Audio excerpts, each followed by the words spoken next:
आनंद news में आपका स्वागत है।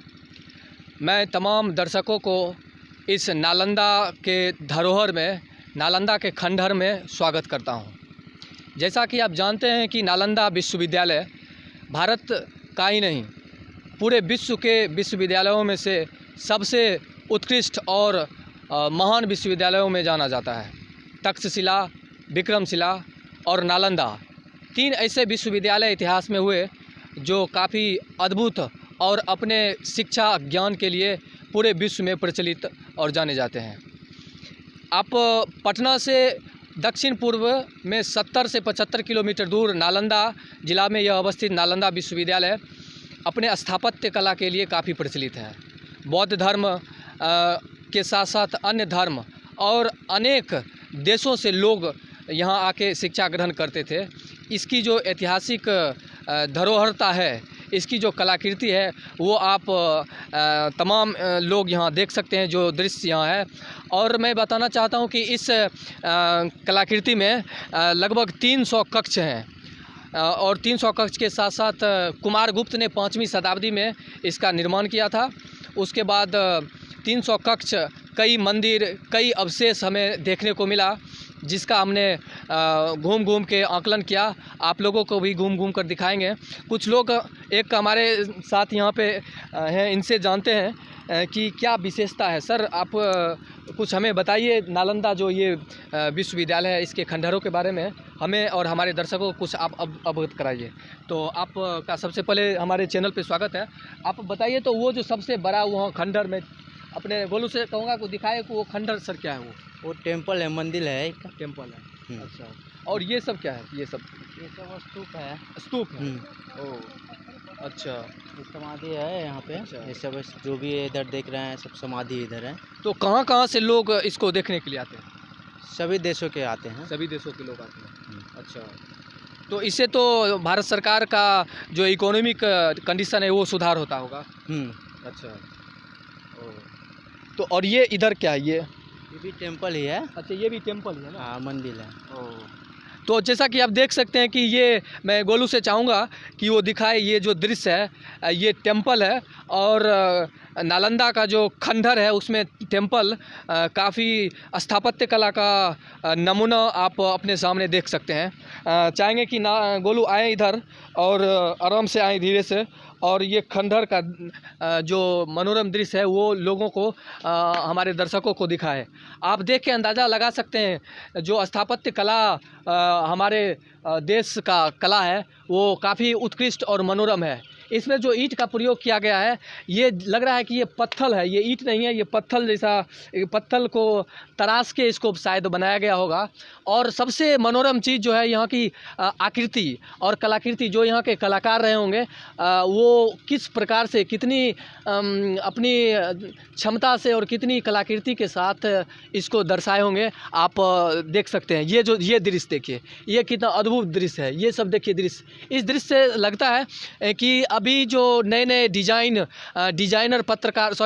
जो होते हैं वो दिखाते हैं कि कहते हैं कि काफ़ी विश्व चैम्पियन है, लेकिन ये इतिहास, ये 5वीं सदी की दृश्य आप देखकर अंदाज़ा लगा सकते हैं कि ये जो दृश्य रहा होगा और उस समय के जो भी चित्रकार रहे होंगे, जो भी इसका निर्माण करने में अपने सहयोग दिए होंगे, उनकी क्या अद्भुत कलाकृति और कला उनमें होगा जिससे इसका निर्माण किया गया है। आगे भी दृश्य है, उसे भी मैं चाहूँगा गोलू आपको दिखाए। ये सब दृश्य देखिए, ये कलाकृति, ये मंदिर बताया गया है। 300 कक्ष हुआ करते थे यहाँ पे नालंदा में, और 300 कक्ष के साथ साथ 2000 शिक्षक हुआ करते थे। 2000 शिक्षक और 10,000 के करीब विद्यार्थी हुआ करते थे यहाँ उस टाइम में, जो शिक्षा ग्रहण करने के लिए आते थे। और उन विद्यार्थी और शिक्षकों में जैसे चाइना से हुएनसोंग इत्सिंग, जो कि 5वीं शताब्दी में भारत की यात्रा किया, और भारत की यात्रा करने के बाद उन्होंने यहाँ पर 1 साल रहकर, हुएनसोंग ने पहले एक छात्र के रूप में और आगे चलकर एक शिक्षक के रूप में सेवा देने का काम किया। तो इससे लगता है कि केवल भारत से ही नहीं और विदेश और पूरे विश्व के लोग इस विश्वविद्यालय की ओर आकर्षित हुए और यहाँ आके उन्होंने शिक्षा ग्रहण किया। बौद्ध धर्म के साथ साथ अन्य धर्म और अनेक देश के लोग यहाँ पधारे। यहाँ पे लोग बौद्ध धर्म की शिक्षा प्राप्त करते थे और फिर विदेश में जाकर इस बौद्ध धर्म शिक्षा का प्रचार प्रसार किया करते थे। एक हमारे साथ हैं, इनसे भी जानते हैं। आप क्या नाम है? जी, आनंद कुमार। आनंद कुमार। कहाँ से आप आए हैं? हम बिहार समस्तीपुर से आए हैं। समस्तीपुर। तो आप कहाँ से आए हैं? जी, हम समस्तीपुर बिहार से समस्तीपुर हैं। हाँ। कैसा लगा और क्या क्या आपने देखा यहाँ? जी, जैसे हम सुने थे नालंदा ओपन यूनिवर्सिटी, पूरा का पूरा यहाँ पे ओपन ही ओपन है। यहाँ बख्तियार खिलजी सुने थे, इनको मतलब ध्वस्त किए थे। तो पूरा यहाँ पे बहुत अच्छा लगा हमको। यहाँ पे पूरा देखे बहुत सारी पत्थर की मूर्तियाँ, लाल पत्थर, काली पत्थर, उजली पत्थर के रंग बिरंग मूर्तियाँ भी देखें। 300 से ज़्यादा कक्ष हैं, जिसमें अभी 125 के करीब कक्ष घूमे हैं और बाकी है कक्ष घूमना। चलिए, तो अब 125 के करीब इन्होंने कक्ष घुमाए और 300 के करीब कक्ष है। आगे चलिए और ये सब दृश्य गोलू से आग्रह करूंगा कि वो दिखाएं। ये सब कलाकृति स्थापत्य कला का मनोरम दृश्य है। इससे अंदाज़ा लगाया जा सकता है कि जो कलाकृति, जो कलाकार हुआ करते थे, वो कितने सक्षम और कितने दक्ष हुआ करते थे, कितने स्किल्ड कलाकार हुआ करते थे, जिन्होंने ऐसा अद्भुत और मनोरम दृश्य हमारे सामने और आपके सामने रख दिया है। और शायद यही एक कारण रहा होगा जो नालंदा विश्वविद्यालय पूरे विश्व में प्रचलित था। यहाँ पे जो स्थिति है, यहाँ पे जो मंदिर की ऊंचाई है, ये लगभग 18 से 20 फीट का नज़र आ रहा है। और दृश्य आगे चलिए, हम आगे और मिलते हैं और आगे कुछ और दिखाने की कोशिश। तो आप देख सकते हैं ये दृश्य देखिए, ये स्तूप बताया गया है। इस स्तूप को गोलू दिखाइए, इस स्तूप को। और इसमें जो ईंट का प्रयोग किया गया है, चलिए इसको भी दिखाइए। इसमें जो ईंट का प्रयोग किया गया है, ये काफ़ी मजबूत ईंट है। अभी लोग कहते हैं कि 1 नंबर ईंट और 2 नंबर ईंट। इस ईंट को देखने से लगता है कि कितना मजबूत ईंट है। देखिए, ये जो दृश्य है अद्भुत दृश्य है और शायद ये पत्थर को भी फेल कर दे, इतना मजबूत दृश्य है। इसमें स्तूप का निर्माण यहाँ पे किया गया है। स्तूप के साथ साथ मैं बताना चाहूँगा कि जो इसकी ध्वस्तता का जो कारण था, इसके पीछे एक रहस्य है जो मैं रहस्य आपके साथ शेयर करना चाहूँगा। जैसे कुमारगुप्त के सेनापति बख्तियार खिलजी हुआ करते थे, जिन्होंने 1199 ईस्वी में इसको ध्वस्त करने का काम किया। हुआ ऐसा कि 1199 ईस्वी में कुमारगुप्त एक बार बीमार पड़ गए थे। तो बीमार पड़ने के बाद उनका इलाज मुस्लिम हकीम के द्वारा किया गया, लेकिन अथक मुस्लिम हकीम के प्रयास के बावजूद भी वो स्वस्थ नहीं हो सके। तब जाके कुछ लोगों ने उन्हें सलाह दिया कि नालंदा विश्वविद्यालय के जो आयुर्वेदाचार्य हैं राहुल रथ, उनको बुलाया जाए और उनसे इलाज कराया जाए। तो उन्हें बुलाया गया, लेकिन बख्तियार खिलजी इतने कट्टरपंथी थे। उन्होंने कहा कि मैं किसी हिंदू धर्म से संबंधित किसी आयुर्वेदाचार्य से इलाज नहीं करा सकता हूं। और उन्हें बुलाया गया और उन्हें हिदायत दिया गया कि अगर वो किसी हिंदू दवा का प्रयोग या किसी आयुर्वेद के प्रयोग से उनका इलाज करेंगे तो उन्हें मरवा दिया जाएगा। ऐसा उन्हें दिया गया और उन्हें बोला गया कि उनको स्वच्छ जल्द से जल्द स्वस्थ भी किया जाए और स्वस्थ होने के बाद उनको पुरस्कृत किया जाएगा, कुछ ऐसा बताया गया। आगे चल के घटना ऐसा हुआ दरअसल कि बख्तियार खिलजी काफ़ी परेशान हो गए कि किस प्रकार से इनका इलाज किया जाए। लेकिन दूसरे दिन जब बख्तियार खिलजी आते हैं इनके दरबार में, तो कुरान की एक किताब लाके उन्हें देते हैं और उन्हें पढ़ने के लिए बोलते हैं कि आप इस पृष्ठ से इस पृष्ठ तक पढ़िए और आप स्वस्थ हो जाइएगा। और आगे चल के बख्तियार खिलजी ने ऐसा ही किया। कुछ पृष्ठ 10 से 12 पृष्ठ पढ़ने को बोला गया था, पढ़ा और वह स्वस्थ हो गया।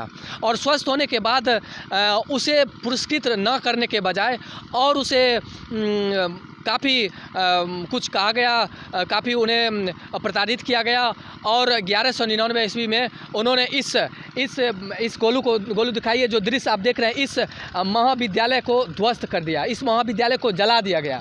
1199 ईस्वी में इस महाविद्यालय को जला दिया गया। गोलू, अब आगे की कहानी मैं बताना चाहता हूँ कि 1199 ईस्वी में इसको जला दिया गया। ऐसा साक्ष्य मिलता है कि लगभग 3 महीने तक, 3 मंथ तक इसमें आग धू करके जलता रहा और लगभग 4 लाख किताबें इसमें जल के राख हो गई। ये स्थिति, ये निर्ममता उन्होंने बख्तियार खिलजी ने दिखाया। तो इससे ऐसा स्पष्ट होता है कि जो ये ऐतिहासिक स्थल है काफ़ी मनोरम है, काफ़ी अद्भुत है। इससे भारत के ही नहीं बल्कि पूरे विश्व में लोग यहाँ से पढ़ के अपने अपने नाम को रोशन किए हैं और विश्व में अपना नाम कमाए हैं। स्थापत्य कला के साथ साथ बौद्ध धर्म का प्रचार प्रसार भी लोग यहाँ से क्या करते थे। लेकिन एक और कहानी में बताना चाहूँगा कि जो बख्तियार खिलजी जो स्वस्थ हो गए थे उसके पीछे कारण ये था कि जो राहुल जो थे आयुर्वेदाचार्य, उन्होंने एक दवा का लेप लगा दिया था पृष्ठ में, प्रत्येक 10 पृष्ठ में दवा का लेप लगा दिया था। लेकिन दवा का लेप ऐसा होता है कि कुरान पढ़ने में जो भी मुस्लिम होते हैं वो कुरान पढ़ने वक्त प्रत्येक पृष्ठ को जी से मतलब थूक लगा के उसको पलटते हैं।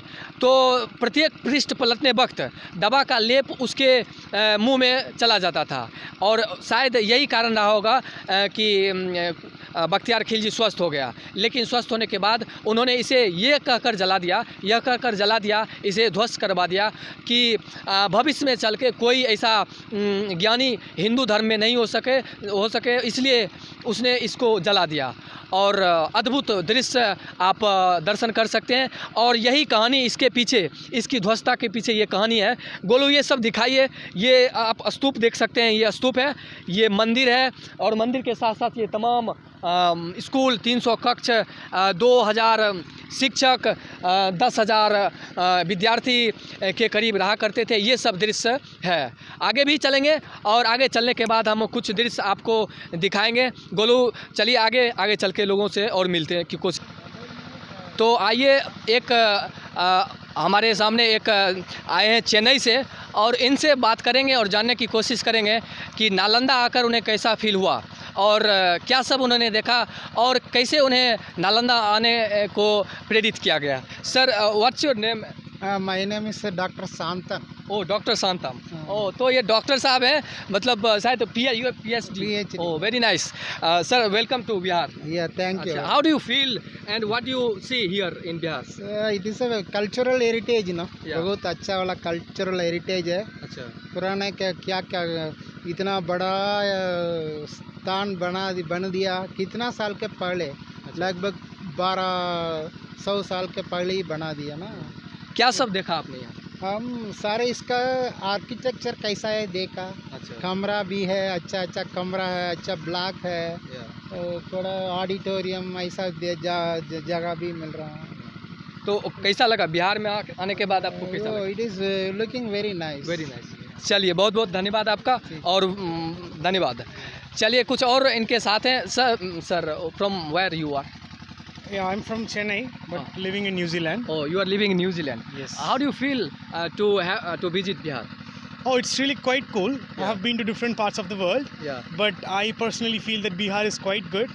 Yeah. So day before yesterday, I was in Odisha, Yeah. and then I've just come to Bihar. And since the time I entered this place, I think I have been warmly welcomed by all of your locals. Yeah. I feel really good. Yeah, I would like to also welcome you in Bihar.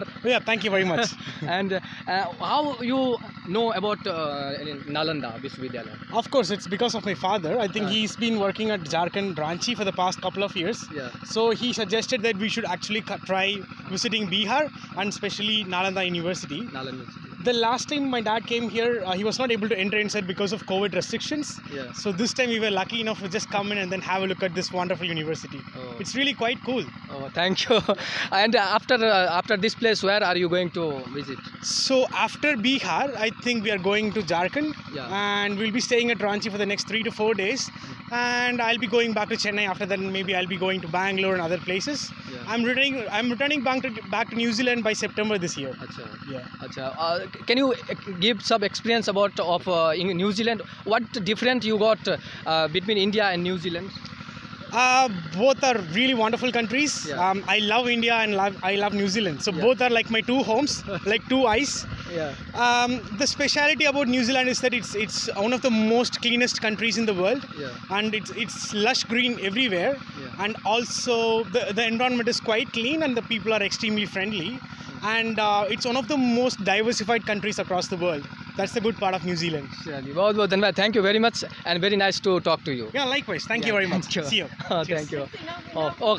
Okay तो आपने देखा कि ये New Zealand में काम करते हैं और अभी तमिलनाडु से आए हैं. तो हमने आपको बताया कि देश से ही नहीं विदेश से भी लोग यहाँ पे दर्शन करने के लिए इस ऐतिहासिक प्लेस को आते हैं देखने के लिए. मुझे लगता है कि आपको मेरा ये एपिसोड अच्छा लगा होगा, और अगर आपको अच्छा लगा होगा तो इसे आप लाइक और शेयर अवश्य करें. बहुत बहुत धन्यवाद आपको आनंद न्यूज़ में जुड़ने के लिए. Thank you very much.